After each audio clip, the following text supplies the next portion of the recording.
time to fuel your business success. Welcome to Harmonious at Lunch. We're bringing you bite-sized advice and expert conversations to drive clarity and growth 5 days a week. Make sure you join our Facebook group at humanopt.com/lunch, where listeners like you and our guests hang out so we can find harmony in business together. If you're building a business, you're in the right place. Let's dive in. Welcome back into some more bite-sized business advice. In today's episode, we're talking about a topic that I am personally passionate about. I was talking to my guest before we started recording, and I know he's very passionate about it too. Kind of obvious, that's why he's here. But we're talking about exiting your business and why an exit-ready business gives you options and freedom. I could not agree more. Jim DuBos, welcome to the show, and thank you for being here. Thanks for having me, Brandon. I'm looking forward to conversation. I appreciate you being here and taking the time out. I already said I agree with this. Do we need to even record? I mean, it just is what it is, right? An exit ready business. We probably should for the people listening. We probably should. Yes, I agree. I don't know a whole lot of people who would disagree with this statement, but I do know a whole lot of people who don't have an exit ready business just because they haven't taken the steps to do that. So why don't you give me a sense of, why this topic? Why are you passionate about helping people create exit ready business and then actually exiting those businesses? Well, look, my own journey gave me the perspective of 7 separate exits. And I can tell you, just like probably a lot of your listeners, that I didn't start my first business thinking I was going to exit it.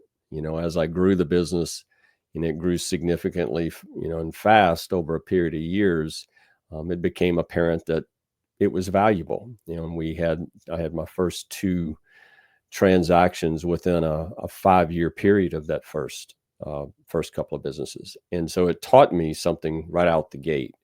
And so this passion for me is helping an entrepreneur understand that whether or not you truly want to sell your business or not, maybe you're not sure, but by running your business in a particular way with a particular set of, I'll call it attributes, and a lens towards those attributes, you're going to give yourself freedom and you're going to give yourself options.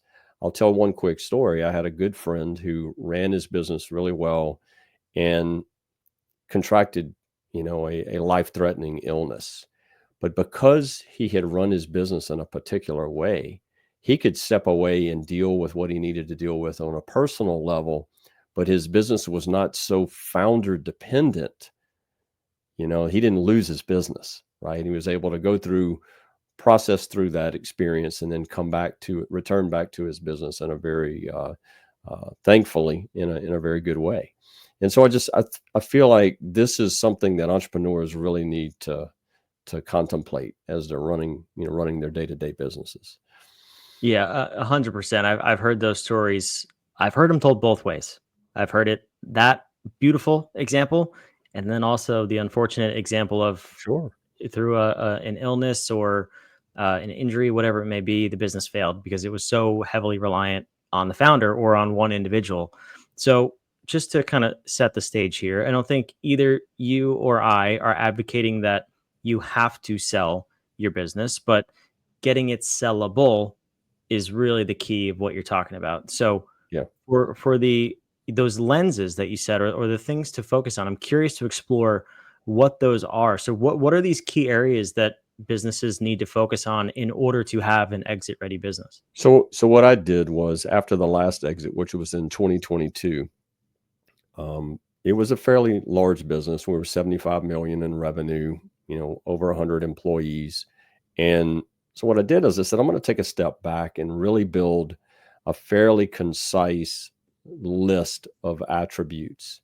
And so that's basically become the basis of what I refer to as the exit ready method. And when you visit my website at dubos.me, you'll find a free list, right? You basically just go to the website, enter a basic email address, and I'm going to give you this exit ready method, if you will. And you can take an assessment. That was the other thing that I wanted to do, was to build a tool that would be very simple for any entrepreneur to go and experience and say, where am I on this journey? Because what you're really trying to do is build a company that is financially strong and is as founder independent as possible, which is a little sometimes, I guess, foreign, because typically entrepreneurs, we're all generally really, really good at a lot of things, which means we can do a lot in our companies. But the question is, should we be doing all those things? And so as you grow and scale and you want to build out a team, what you're trying to do is make the company actually less dependent on you, but still run by these particular attributes. And so it's basically a list of 15 attributes with an ability for you to self-score where you are in the journey. And it's something that's based upon my own experience across my 7 personal exits that I've done. Yeah, I love that. And I'll just interject real quick. For those of you watching, I put the website on the screen. It's also down below in the show notes, wherever you're watching or listening. So you can go on over to the website, grab that checklist, and check that out. But finish the episode first. Let's stay Yeah, here for please. now. Please. But Jim, I want to dive into, we don't have time to go through all 15, but Sure. I want to start to get a sense of what these are, and maybe even through the lens of what do you see people missing the most out of the 15? Are there a couple that really stand out that people just are not prepared for? Well, I think if you go back to the initial comment, which is looking at your company as something, as an asset, right? An asset has value. Well, what are going to be the things that are going to make that asset valuable? And I'll use one concrete example is what is your recurring, revenue versus one-time revenue? It's a simple example, right? So on one side, we're all subscription based, right? The Netflix, subscription based. Well, what percentage of your revenue comes from a recurring revenue component versus one-time revenue? Well, guess what? When you're going through a business valuation process, that's a core component of how much your business is going to be worth. And so, I mean, just recently I was having a conversation with a startup, and he was like, "Well, okay, the first deals are going to be $15,000," and I'm like, "Why?" And we went through this dialogue and kind of walked through this. Hey, well, you can do this at $600 or $700 a month and make the value of the business significantly greater than if you were just doing these one-time transactions. So that's an example of looking at the attributes. The second example I would give you would be your customer concentration. Does any customer of yours generate more than 10% of the total revenue of the business? Why? Because a potential buyer would look at it and go, well, there's a risk there, because if that customer leaves, now I've got an investment challenge. How long is it going to take me to recoup the investment that I'm making? So those are two simple examples of the types of things that you measure in this self-score process against your business.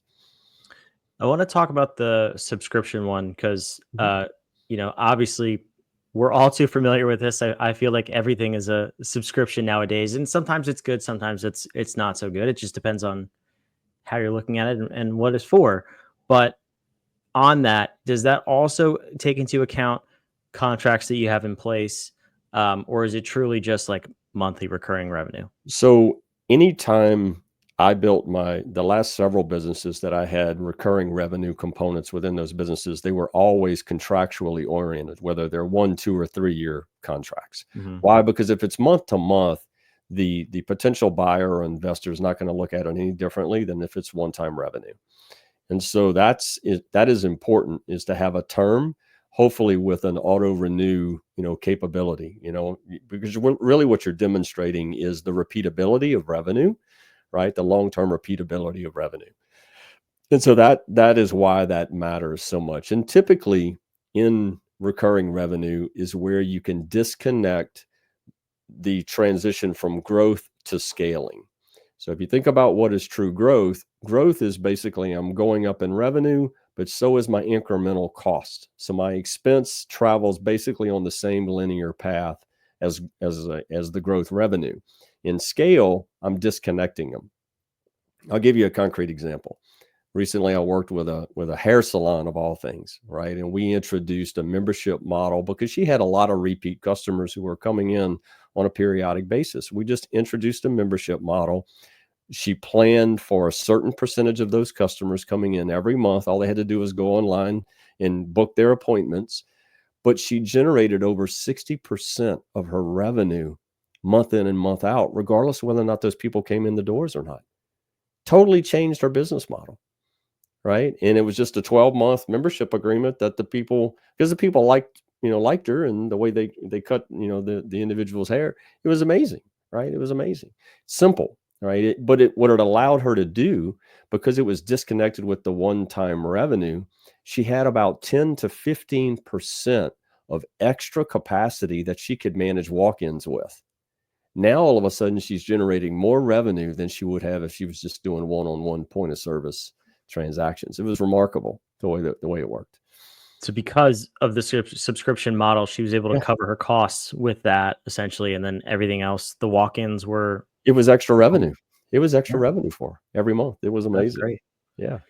Is that a good way to approach that conversation? Because I hear a lot of people wanting to go with the subscription, whether it's monthly or it's annual contracts, whatever it is, but they kind of assume that needs to be their whole business. So how do you approach the subscription model, knowing that if you get it wrong, it could be a disaster, Yeah, sure. and Look, you could repel people with it. I think the question really that needs to get asked is, are you ready to scale? Are you ready to scale? So when you're growing, right, you get past this, I call it the stability stage, and you're just trying to grow revenue in your business.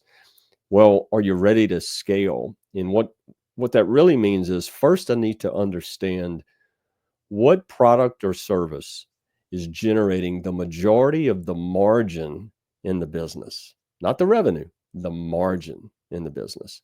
And so once I understand that, it could be, I'm sure it's a handful. Vern Harnish, one of my favorite authors, wrote Scaling Up. It's a book on the back shelf here, but he had a great line in the book, and it's that 20% of the things you sell generate 80% of the margin in your business. And so it's remarkable when you really peel back and look at the business and say, well, gosh, these 4, 5, 6 things are the things that really, put the oil in the machine, so to speak. Well, those are the places that I would be focusing and going, okay, where can I look at this and turn this into a recurring stream, because they're generating every month anyway. That's how I generally approach the subscription, model. Yeah, no, it's a great approach, of course, and it also comes with, I've seen it come with some emotions where people love the other 80% for some reason, and they want to keep doing those things, and they think that's the most important. But I guess my Well, advice there would be, look at the numbers. look, I'll give you my last business, we had literally millions and millions of dollars a year in annual recurring revenue and services, right? These were, Mhm. service and support, that things that were done 10 years ago were traditional pay by the hour services. And Yep. so in many cases, your customer communities are looking for ways to normalize their expenses. Because if you're a business owner, the one thing you hate is surprises and surprise expenses. And so really what you're doing by bringing a subscription model to your customer is you're giving them a way to normalize the expenses that they would incur over a period of time. And that's a plus to a Oh yeah. business owner. Why? Because I can plan, right? I can plan for my expenses. And that's really I would say, the one advantage to this. Also, industry, depending upon the industry of the business, you probably have some of those pressures inside of your industry anyway. Now, there aren't many businesses. I mean, I was talking to someone the other day about Uber, and Uber is rolling out this monthly program for people who are Uber users, because and you think about that and you're going, I would have never thought that Uber would have been a Netflix model, but they are, they are. Yeah, I mean, one way to look at that is, if nobody's doing it, it might be an opportunity. Sure. It's definitely worth exploring. Yeah, for sure.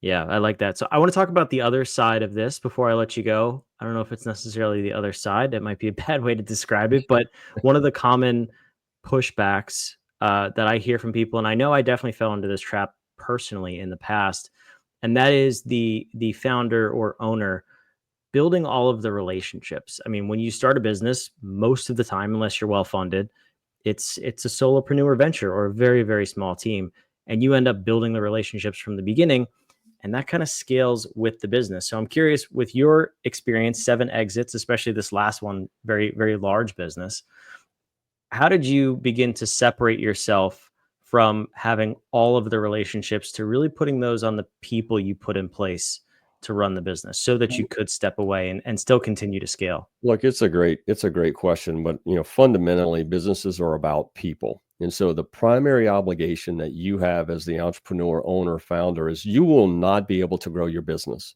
and do everything.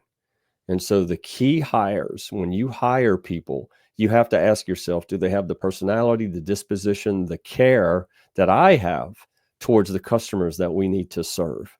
So that as you grow the team out, you know that those folks are going to be taken care of. Because at the end of the day, as egotistical as we might all like to think that customers really, it just has to be Brandon, it just has to be Jim, or I don't want to do business with you. That's not the reality. The reality is that customers are willing to do business with anyone, knowing that you are the one who put them in their place, right? In their orbit, so to speak. And so as long as they feel like they're cared for the way Jim or Brandon would care for them, they're perfectly fine. Right? They're perfectly fine. So to me, the focus on the customer experience, not just satisfaction, but the actual customer experience. And quite frankly, my own experience has taught me the employee experience by focusing as the entrepreneur, as what I'm going to call employee centric. Take care of your customers, because take care of your employees because they take care of your customers. By doing those things well, those employees are going to take care of those customers the way you would, or if not better in many cases. And so that's been my own journey. My own journey is focus on that employee because they're the one who's going to be day in, day out on with the customer. Customers will always want to talk to you. They'll always want to know Brandon's reachable. But at the end of the day, they're willing to interact on a day in, day out basis with anyone inside of the four walls of the business. Absolutely. I had the same experience myself, actually, where, feeding into the people, into the employees, the byproduct is very happy customers. And the other part of that too is it's actually funny when you do empower those people to step in and deal with the customers, they often do it way better than you do as the founder because you're spinning 100 plates. So put that one down, give it to somebody else. They'll Yeah, take your customers will have a better experience, and in turn, you'll have a better company. So, it's kind of 100%, ironic. 100%. Yeah. Well, Jim, this was a fun episode. I love this conversation, and I'm just as passionate about it. That's not true. You're way more passionate, but I love it too. I want to put that out there, and I want to help. I want you to help a lot of companies become exit ready. So, if someone is in this phase of their business life cycle, or maybe they're considering an exit, or maybe they want to talk about the scaling option first, what's the best way to get in touch with you and have that conversation? So simple way would be to email me at entrepreneurship@dubos.me. It's an email that'll land right in my inbox. You can obviously go to the website and fill out the contact form, or if you're on any one of the three, I'll say customer journeys, whether you're on a launch, a scale, or you're thinking about exit, I'm reachable through any one of those methods. So I'd be more than happy to help any one of your listeners in their journeys, because to me that's the fun part is honestly helping others achieve their goals in their business. So I'm thrilled to help you. Yeah, I love it. And this question just popped in my head. I promise I will let you go eventually That's today, but fun. 7 exits, which one, speed round here, which one stands out in your mind as maybe your favorite and why? My favorite was my last one, and it was my last one not just because it was my largest exit, but I feel like at the end of the 35-year journey with this particular business, it was the most fulfilling journey because I really felt like I had the relationships with the employee team. I felt like we had built a phenomenal customer, I'll say a group, right? Community. So that particular company was just, very fulfilling in that sense, and being able, I think that's a misconception sometimes, Brandon, that people think that if I leave my company, my employees are going to be angry, my customers are going to be angry. And that's not the case at all. Right. And in doing this 7 times with many of the same employees who have come back with me over and over and over again, they know that at the end of it, the end of this journey, I want what's best for them as individual employees to continue to elevate and continue to move forward in their own professional careers. And I want what's best for them, customer communities as well. And so that don't be afraid, I guess would be that message there of that potential, I'll say, fear that maybe naturally comes when you're thinking about exits. But so that's my true last one was probably my most fulfilling.